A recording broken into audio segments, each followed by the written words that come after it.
नमस्ते भारत। मैं हूं राम प्रकाश गौतम। आज बहुत दिन के बाद आपके बीच आया। थोड़ा शेड्यूल टाइट था, क्लासेस ज्यादा चल रहे थे तो इसलिए मैं आपके बीच नहीं आ पाया था। ऑफिसेस भी था और आज इसलिए आना पड़ा कि इम्पोर्टेंट चीज भी है कि अभी हम लोग सुन रहे हैं कि बीबीसी के दफ्तर में इनकम टैक्स वाले आए।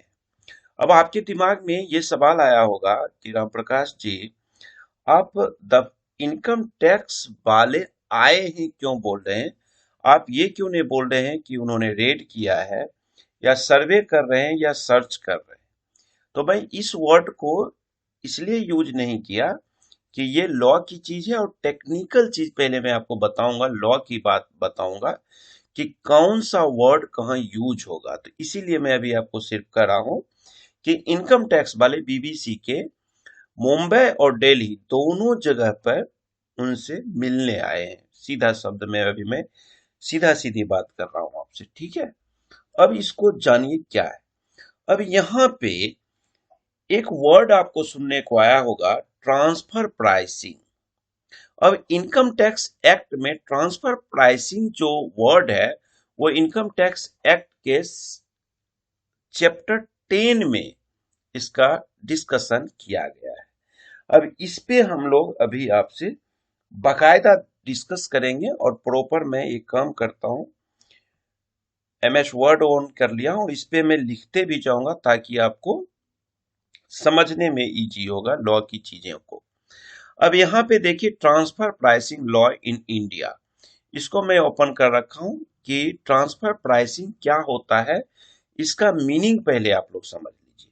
ट्रांसफर प्राइसिंग, और इसको समझाने से भी पहले मैं थोड़ा सा आपको फोरकास्ट कर देता हूं कहाँ पे बीबीसी वाले बात पे, जहां पे मैं आपको सर्च रेट ये सब डिस्कस कर लूं ताकि ये पढ़ने में आपको इजी होगा, समझने में इजी होगा। आइए एक बार चलते।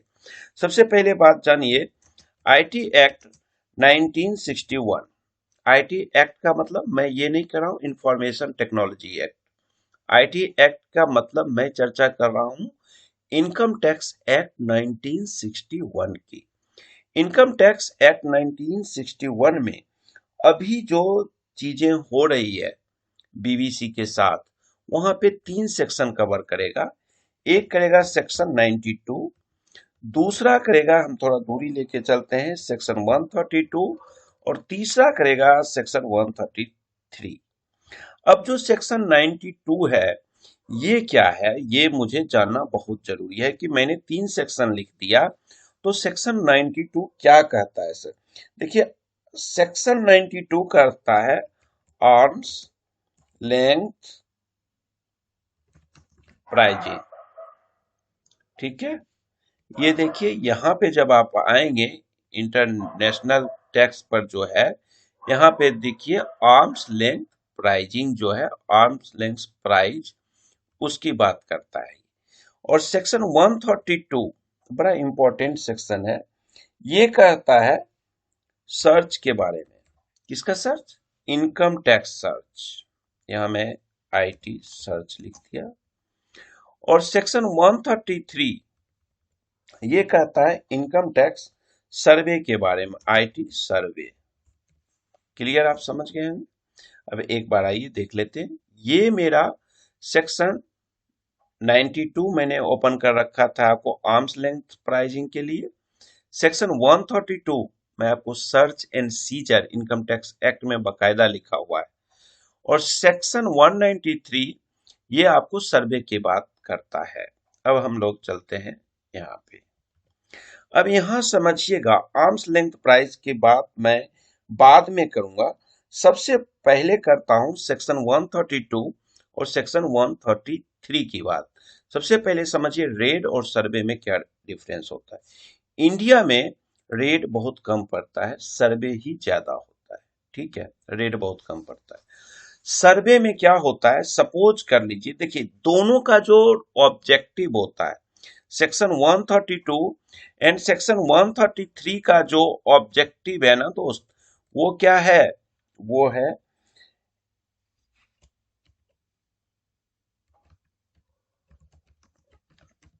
Evading tax. Evading tax and एक वर्ड में आपको यूज कर रहा हूं, एवॉइडिंग। एवेडिंग और एवॉइडिंग में कोई ज्यादा डिफरेंस नहीं होता है, बहुत छोटा सा होता है। लेकिन वो भी मैं आपको बताऊंगा कि एवॉइडिंग क्या होता है। एवॉइडिंग अगर कुछ नॉर्मल चीज होता है तो नॉलेज, लैक ऑफ नॉलेज है तो एवॉइड हो जाता है, समझ गए। लेकिन जो एवेडिंग टैक्स होता है, एवेशन जो हुआ, इसमें दो चीज होता है, सेक्शन 132 और 133, दोनों ऑब्जेक्टिव हो सकता है। एवेडिंग टैक्स में क्या होता है कि आपको नॉलेज भी है, या तो आपने अपना इनकम रिपोर्ट ही नहीं किया है, इनकम टैक्स को दिखाया ही नहीं कि मेरा ये भी इनकम है, या दूसरा काम आपने क्या किया, दिखाया तो जरूर बट कम दिखाया आपने।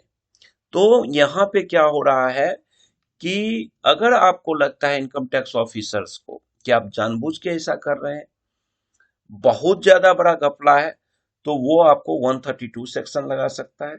नॉर्मल चीजें हैं, एवॉइडेबल है, लगता है कि चलो भाई नॉलेज की कमी से बाय मिस्टेक कोई चीज हो गया, तो वो सेक्शन 133 में ही कवर हो जाता है और एवॉइडेबल होता है, चलो भाई कोई बड़ा चीज नहीं है, थोड़ा बहुत है, निकल जाएगा। अब बड़ा डिफरेंस समझिए सेक्शन 132 और सेक्शन 133 में। सर्वे जो होता है ना दोस्त, सर्वे ये सिर्फ आपके ऑफिस में होता है, ये ध्यान रखिएगा। सर्वे सिर्फ ऑफिस में होता है और ऑफिस टाइमिंग में होता है। जैसे 9 का 6, 9 से 4, जो भी आपका ऑफिस टाइम है, उसी ऑफिस टाइम में सर्वे किया जाएगा। वो आएंगे, आपसे रजिस्टर मांगेंगे, आपका बुक्स ऑफ अकाउंट्स देखेंगे, इनकम टैक्स वाले आपके कंप्यूटर को देख सकते हैं, वो देखेंगे और चल देंगे। आपका कुछ भी अपने साथ लेके नहीं जाएंगे और किसी भी चीज को सीज नहीं करेंगे। वो ऑफिस टाइम में आएंगे, चेक करेंगे आपका और चले जाएंगे। अगर जरूरत पड़ी तो कल फिर आकर के आपको सर्वे करेंगे, चेक कर लेंगे क्या है नहीं है, कोई चीज को सीज नहीं करेगा। लेकिन सेक्शन 132 जब लग जाता है, सेक्शन 132 में क्या होता है कि यहाँ पे सिर्फ रेसिडेंस, सॉरी, सिर्फ ऑफिस ही नहीं, यहाँ पर ये आपके साथ जब आएंगे 132 पे, तो ये ऑफिस तो आपके आएंगे ही, ऑफिस के साथ साथ आपके रेसिडेंस पे भी जा करके चेक कर सकते हैं। किसके? एसएससी के रेसिडेंस पे। एसएससी के रेसिडेंस, ऑफिस, यानी घर पे भी ऑफिस में भी सर्च कर सकता है।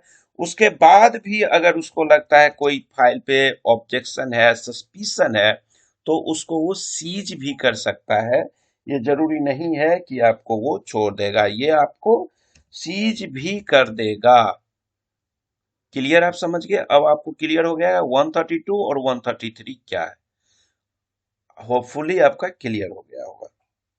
अब आते हैं मेन पॉइंट जो यहाँ पे है, वो पॉइंट क्या है बीबीसी के केस में, arms length price. Arms length price जो है, आर्म्स लेंथ प्राइसिंग जो है, सेक्शन 92 इनकम टैक्स एक्ट 1961 का, इस पे हम लोग बात करेंगे।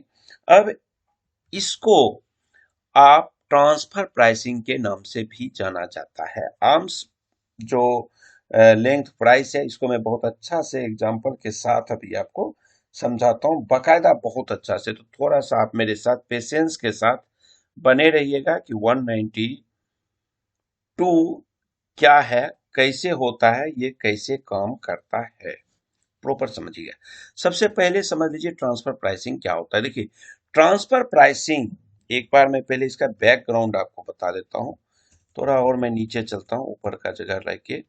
ट्रांसफर प्राइसिंग जो ये आप देख रहे हैं, ट्रांसफर प्राइसिंग, मैं टीपी लिख देता हूँ। ट्रांसफर प्राइसिंग जो है भारत में कैसे आया, देखिए सबसे पहले ये केस जो हुआ ना ट्रांसफर प्राइसिंग वाला, ये 1993 1993 में, 1993 में ऐसा हुआ था। और किसके साथ हुआ था मालूम है? निशान, ये कार बनाने वाली कंपनी नहीं है निशान, उसके साथ हुआ था। और ये क्या किया था, इसकी एक कंपनी जो थी जापान में थी और दूसरी कंपनी इसकी अमेरिका में थी।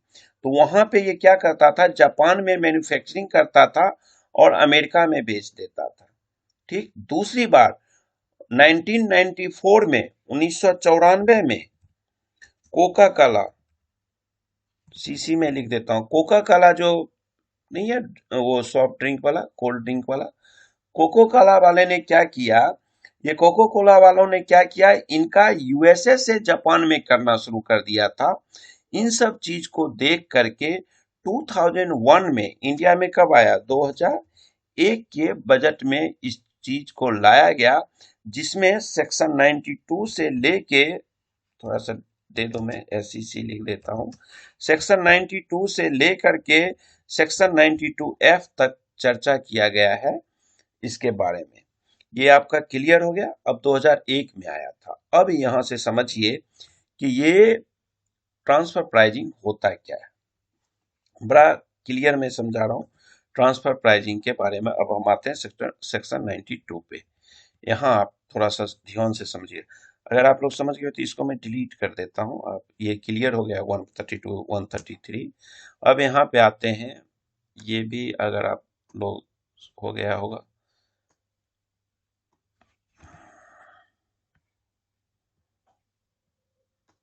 आईटी सर्च और आईटी सर्वे की जरूरत अब हमारे पास नहीं रही। अब हम समझते हैं सेक्शन 92 के बारे में, आर्म्स लेंथ प्राइस। ठीक है, आर्म्स लेंथ प्राइस के बारे में हम लोग अभी समझते हैं। अब यहाँ पे मैंने आपको एक वर्ड यूज किया था, ट्रांसफर प्राइसिंग। ये ट्रांसफर प्राइसिंग को बड़ा अच्छा से समझिए। ठीक है, ट्रांसफर प्राइसिंग में क्या होता है आप समझिए ध्यान से, यहाँ पे एकदम क्लियर समझिएगा, आपका हो जाएगा कंसेप्ट क्लियर। मान लीजिए एक कंपनी C1 है, ठीक है, और दूसरी कंपनी C2 है। ठीक है, ये दोनों कंपनी क्या करती है, जब भी कोई गुड्स, C1 ने क्या किया, कोई गुड्स परचेज किया और C2 को वो बेच दिया, तो यहाँ पे ये क्या करेगा, ये करेगा निगोशिएशन करेगा, एक एग्रीमेंट करेगा, निगोशिएशन करेगा, और C1 जो माल खरीदा वो C2 को अपना एक प्रॉफिट रख के गुड्स को बेच देगा, और यहाँ पे कोई उसको टेंशन नहीं है। लेकिन जब ट्रांसफर प्राइसिंग होता है तो उसमें एक इंपॉर्टेंट चीज क्या होता है कि जो ये C1 और C2 है, C1 कंपनी एक जो कंपनी दो को बेच रही है C2 को, यहाँ पे ये C1 और C2 ट्रांसफर प्राइसिंग इंडिया में आने का मतलब, अभी हम बात कर रहे हैं इंटरनेशनल का, ट्रांसफर प्राइसिंग का डोमेस्टिक में भी मीनिंग है, बट अभी हम इंटरनेशनल की बात कर रहे हैं। C1 और C2 में जो सेल हो रहा है यहाँ पे क्या समझना कि ये क्या कर रहा है, इस दोनों का ओनर जो है ना दोस्त, ओनर C1 और C2 का ओनर एक ही है, एक ही ओनर है। जब कंपनी का एक ही ओनर होता है, यहाँ पे ओनर जो है वो क्या है, एक ही है। C1 और C2 का जो ओनर होता है वो हमारे पास एक आ जाता है, तो वहां पे अब हो जा रही है दिक्कतें। अब दिक्कतें क्या होगी, यहाँ पे ओनर तो एक है, ठीक है, और एक कंपनी इसकी C2 है, और दूसरी कंपनी इसने क्या किया, ये C1 और C2, ठीक है। अब एक इसने क्या किया, इंडिया में है, और दूसरा इसने क्या किया, ब्रिटिश में खोल दिया कंपनी अपना। ठीक है, बीबीसी की जो एलिगेशन बीबीसी पे आ रही है उसको समझिएगा। ओनर एक ही है दोनों जगह का, एक कंपनी इंडिया में है, दूसरी कंपनी ब्रिटिश में है। क्लियर, यहाँ तक पॉइंट, कोई इशू नहीं होगा, मुझे लगता है यहाँ तक आपको कोई दिक्कत नहीं होगा। अब ये क्या करती है कंपनी, कोई भी एक प्राइस पे ये क्या करता है, इंडिया से माल को ब्रिटिश में, ब्रिटेन में माल को बेच देता है, और उसके बदला में जो पैसा लेता है वो ट्रांसफर प्राइसिंग कहलाता है। क्लियर, यहां तक तो समझ गए। और यहाँ पे इंपॉर्टेंट चीज समझने वाला क्या है कि ओनर एक ही है। वही चीज बीबीसी में हो रहा है कि बीबीसी का मालिक एक ही है, जो इंडिया में भी है और दूसरे कंट्री में भी है। तो दोनों जगह जो ओनर एक ही है, और इनकम टैक्स डिपार्टमेंट का कहना हो रहा है, एलिगेशन लगाया जा रहा है कि इंडिया से जो माल लिया गया वो वहां पे बेचा जा रहा है। ठीक, अब इतना समझ लो। अब यहाँ पे एक चीज समझना कि ट्रांसफर प्राइसिंग में ध्यान रखना, ओनर एक ही होगा, रिलेटेड कंपनी होनी चाहिए।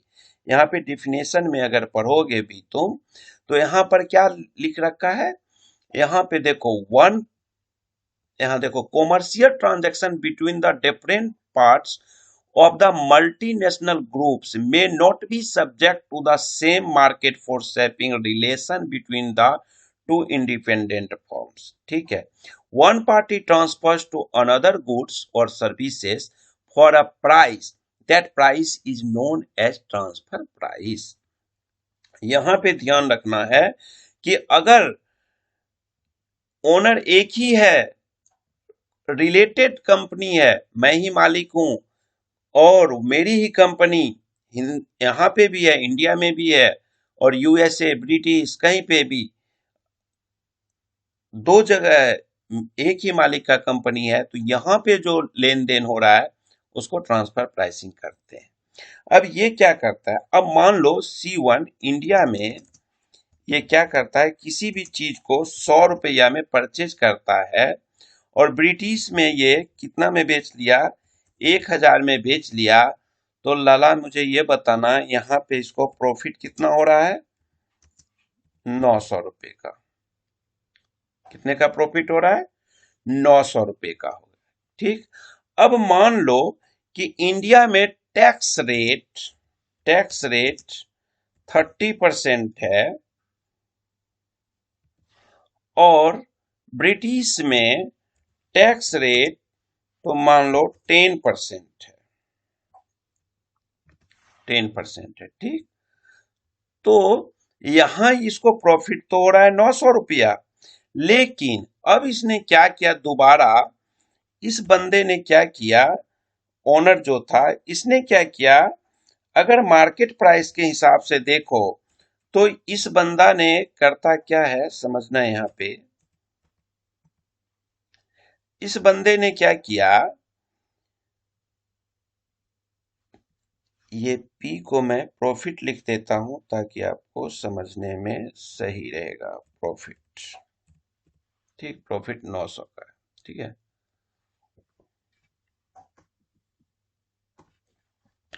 अब इस बंदे ने एक काम और यहाँ पे किया, यहाँ पे क्या किया कि अब इसने C1 ने इंडिया में, अब मैं थोड़ा सा यहाँ पे देखना, 100 रुपये का माल खरीदा और ब्रिटिश में ये माल कितने का बेच दिया, 200 रुपये का बेच दिया।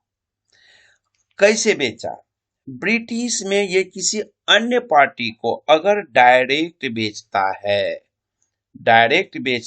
है तो ये कितने में बेचता, 200 रुपया में, मार्केट वैल्यू इसका 200 रुपया हो जाता। ठीक, अब तुम एक चीज देखो कि अगर वहां पे ये कितने का कर रहा है, एक अपनी कंपनी को दे रहा है तो 1000 रुपया दे रहा है और यहाँ पे दे रहा है तो 200 रुपया में जा रहा है, मार्केट वैल्यू इसका 200 रुपया है, यहाँ पे कितने का एविशन हो रहा है, 800 रुपये का। कितने का हो रहा है, 800 रुपये का।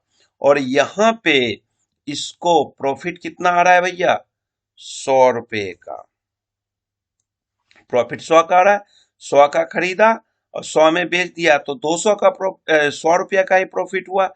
लेकिन यहां देखो ये आदमी क्या करता कि ये बंदा कंपनी C2 जो है इसकी, ये यहाँ पे अगर 200 का जो मार्केट प्राइस है, समझना ध्यान से, ये गवर्नमेंट को, ब्रिटिश गवर्नमेंट को यहाँ 200 में से 1000 में 200 घटाओगे तो इक्वल टू 800 रुपया पे यहाँ पे गवर्नमेंट को टैक्स देना पड़ता।